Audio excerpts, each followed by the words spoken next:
Hai semua. Nah, saat ini kami dari kelompok 8 akan membahas video pembelajaran kali ini tentang audit sampling. Namun sebelum masuk dalam video pembahasan, saat ini saya akan memperkenalkan anggota tim kami. Yang pertama ada Trivia Korinisa, yang kedua ada Audi Raranta, yang ketiga ada Elis Manikome, dan yang terakhir ada Claudia Tia. Audit sampling. Teman-teman, apa sih audit sampling itu? Audit sampling adalah penerapan prosedur audit terhadap kurang dari 100% item-item yang berkaitan dengan saldo akun atau kelas transaksi. Sedemikian rupa sehingga semua item tersebut memiliki kesempatan untuk dipilih. Dengan menggunakan audit sampling, auditor dapat mengumpulkan dan mengevaluasi bukti audit tentang karakteristik dari populasi di mana sampel tersebut diambil.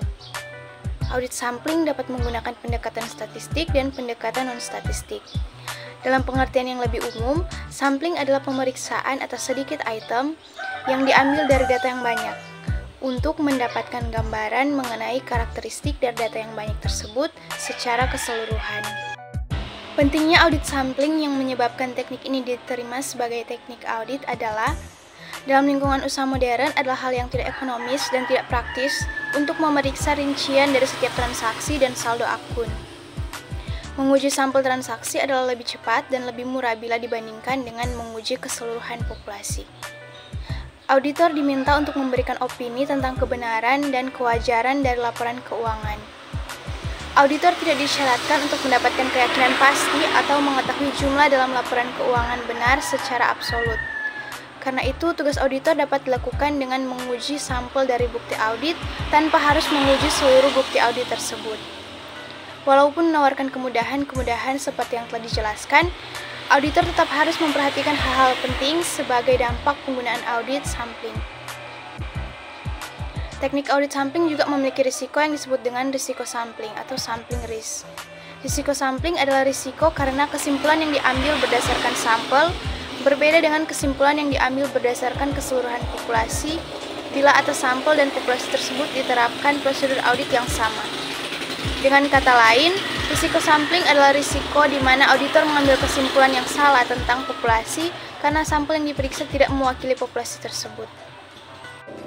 Terdapat dua jenis risiko sampling dan setiap jenis memiliki dampak yang berlawanan terhadap pemeriksaan.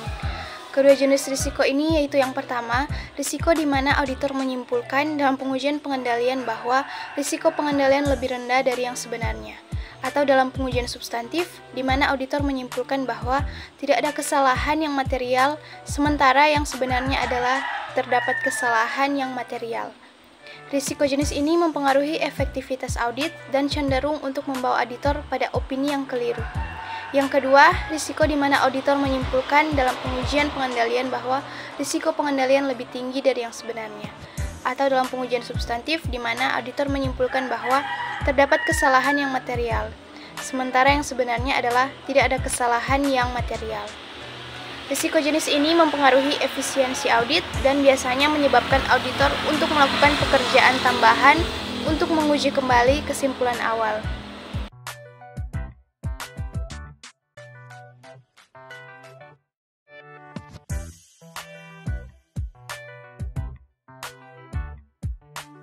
Selanjutnya, pemilihan secara tidak acak. Pemilihan secara tidak acak terbagi menjadi dua. Yang pertama ada haphazard selection. Apabila menggunakan haphazard selection, auditor mencoba melakukan pemilihan acak, tetapi tidak menggunakan tabel random atau nomor acak yang dihasilkan komputer. Auditor memilih item sampel dari populasi dengan sembarangan tanpa mengacu pada ukuran, sumber, tanggal, atau karakteristik apapun dari item dalam populasi tersebut. Metode pemilihan sampel ini adalah sangat sederhana dan cepat tetapi memiliki kekurangan yang bias dan tidak disengaja dapat terjadi dalam pemilihan sampel.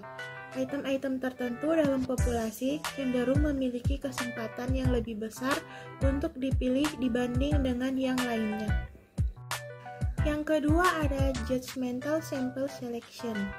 Apabila menggunakan judgmental selection, auditor berusaha semaksimal mungkin supaya dapat memilih sampel yang dapat mewakili populasi atau mengikutsertakan item-item yang perlu mendapat perhatian khusus. Keuntungan utama dari judgmental sample selection adalah auditor dapat menyesuaikan sampel yang akan dipilih sesuai dengan keadaan auditan. Kelemahannya, apabila metode pemilihan sampel ini digugat, misalnya di depan pengadilan, maka menjadi lebih sukar untuk mempertahankannya bila dibandingkan dengan menggunakan metode pemilihan secara acak. Judgmental sampling dan prosedur audit. Seperti yang telah dijelaskan sebelumnya bahwa sampling digunakan untuk membantu pelaksanaan prosedur pengujian, pengendalian intern, dan prosedur pengujian substantif, di mana prosedur audit tidak diterapkan atas populasi melainkan hanya diterapkan pada item sampel.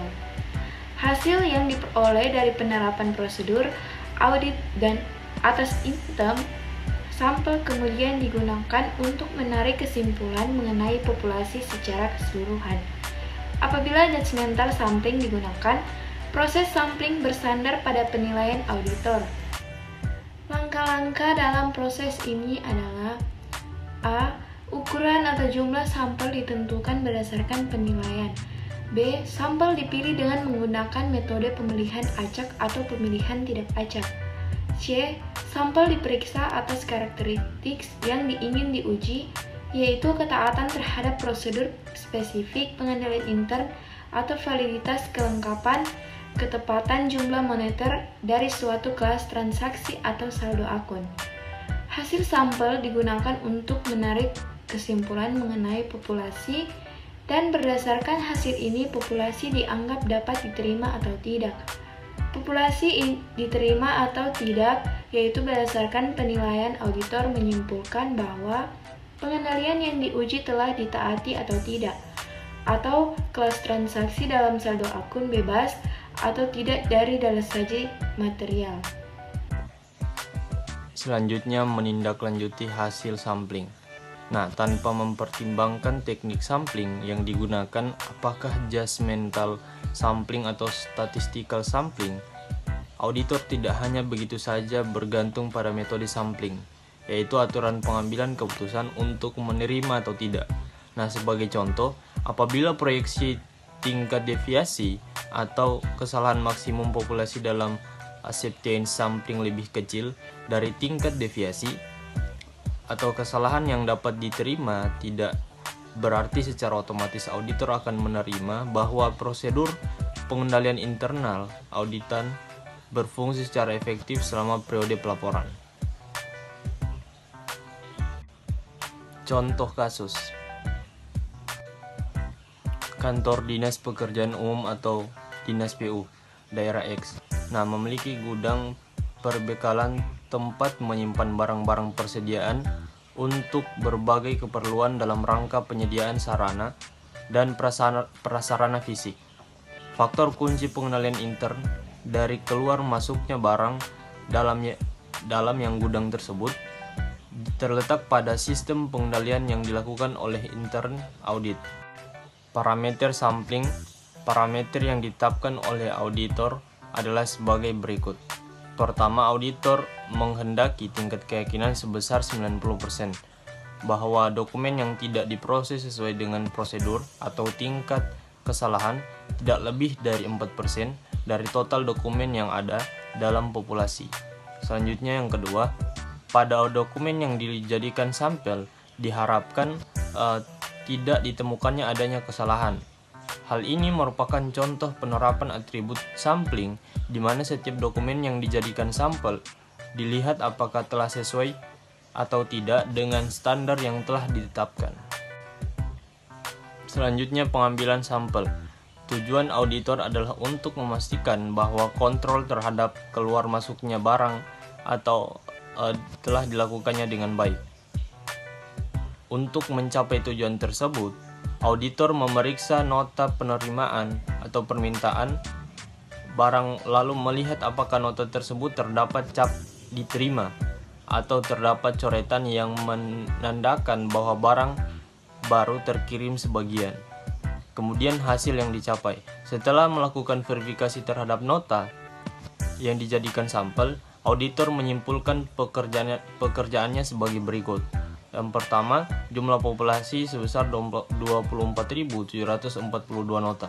Kemudian jumlah sampelnya sebanyak 58 nota. Kemudian jumlah kesalahan yang ditemukan yaitu nihil. Nah, dengan hasil tersebut, auditor mendapat keyakinan sebesar 90% bahwa kesalahan yang terdapat dalam seluruh nota dalam populasi tidak melebihi 4%. Terima kasih, sekian video presentasi dari kelompok kami. Semoga dapat bermanfaat bagi teman-teman yang sedang menonton.